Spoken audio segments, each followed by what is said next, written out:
السلام عليكم. اهلا بيكم معايا في فيديو جديد.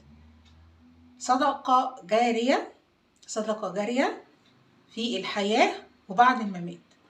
ربنا يدينا ويديكم يا رب طولة العمر والصحة، ويشفي كل مريض، ويخلينا لحبايبنا ويخلي كل حبايبنا لينا، وما يحرمش حد مننا ولا يحرمنا من حد. يخلينا ولادنا ويحفظهم يا رب، اللهم امين. ايه الصدقة الجارية اللي انا حابة اتكلم عنها النهاردة؟ حاجة حلوة قوي، انا شخصيا حبيتها وجربتها، جميلة جدا على فكرة. بصوا يا جماعة، الايام دي الجوامع، في ناس بتروح الجامع، تمام، من بعد صلاة العصر بيفضلوا يقرأوا قرآن لحد مثلا المغرب، يصلوا المغرب ويروحوا. في ناس من بعد صلاة التراويح او من بعد المغرب بصوا، هو اكتر وقت الايام دي واكتر وقت الناس بتقرأ فيه قرآن هو الايام دي، تمام. هتعملي او هتعمل عدد مصاحف حلوة الواحد يقدر يشوف الكلام فيها، تكون سهلة، يعني مش مصاحف صغيرة كده. هي المصاحف يعني مش بحجمها، لكن أنا أقصد عشان لو حد كبير مثلا في السن أو نظره ضعيف يقدر يشوف الكلام. هتعمل المصاحف على قد ما قدرتك، 1 2 3، على قد فلوسك، على قد ما قدرتك، بس لازم الحاجة دي تكون من حر مالك انت، تمام، أو من فلوسك انت. وبعد كده بتكتب عليها مثلا صدقة جارية في الحياة، اهداء من كذا كذا كذا، تكتب اسمك او بتكتب اسمك، صدقة جارية في الحياة. لو بعد الشر توفاكوا الله، بتبقى برضو دي صدقة جارية ليك، تمام.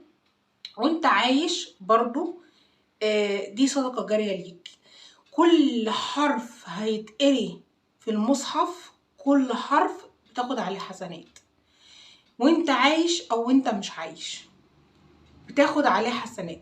كل ما حد يفتح المصحف ويقرا فيه انت بتاخد حسنات، تمام، بتتكتب لك عند ربنا. حته المصحف دي حلوه جدا. ومش بس كده، حته ان انت تودي حاجه في الجامع، حاجه في الجامع دي في حد ذاتها كويسه جدا. في مثلا جوامع بتبقى بتتبني جديد، بتحتاج، في ناس بيلموا من بعض عشان يبنوا جامع، يا بختك لو شاركت ولو بمبلغ بسيط في بناء الجامع ده. مثلا لو خلاص المسجد خلاص او الجامع ده اتبنى خلاص، ممكن لو انت مقتدر تشوف ايه اللي ناقص في الجامع او في المسجد وتجيبه. حاجه برضو حلوه جدا انك تحط كولدير ميه في الجامع، حلوه قوي برضو، الصدقه الجاريه حلوه ليك. انك تشوف الجامع ناقصه ايه وتجيب، حلو. ممكن تجيب صواعق، ممكن تجيب مراوح، في ناس بتجيب سجاد، حاجات حلوه جدا. فكره برضو المصحف، ان انت تجيب مصاحف وتحطها في الجامع، دي برضو حلوه قوي قوي قوي قوي قوي. اغتنموا برضو فرصه رمضان، واعملوا خير كتير كتير جدا في رمضان. المقتدر يعمل خير كتير، شوف مين محتاج وساعده، وقف جنبه، وقف في ظهره. شوف مين محتاج، لان الايام اللي احنا فيها دي بقت صعبة جدا وغالية جدا جدا على الناس كلها. فزي ما بيقولوا ايه، المليان يكب على الفاضي او يصب على الفاضي. فبرضه نقف جنب بعض ونراعي ظروف بعض، وكلنا نقف جنب بعض ونساعد بعض، واللي معاه يدي اللي معهوش، عشان الايام تمشي وربنا يرزقنا جميعا يا رب، اللهم امين، تمام.